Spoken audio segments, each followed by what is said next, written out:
આપી લઈએ જવાબ।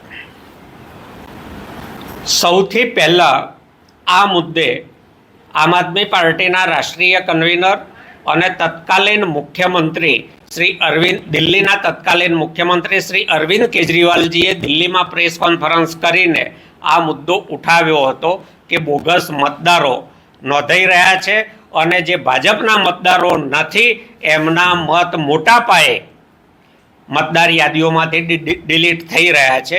પ્રેસ કોન્ફરન્સમાં મીડિયાની સામે એવા લોકોનો મતદારોને પણ હાજર કર્યા હતા।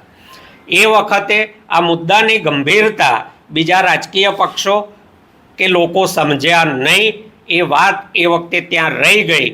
મહારાષ્ટ્રની વિધાનસભામાં આના કારણે આખું પરિણામ બદલાયું।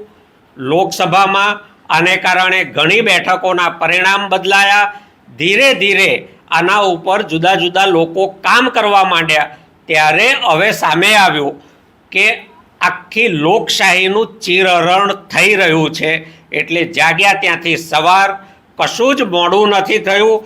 લોકશાહી બચાવવા માટે તમામે સાથે મળીને લડવાનું છે અને આમ આદમી પાર્ટી લડી લેશે।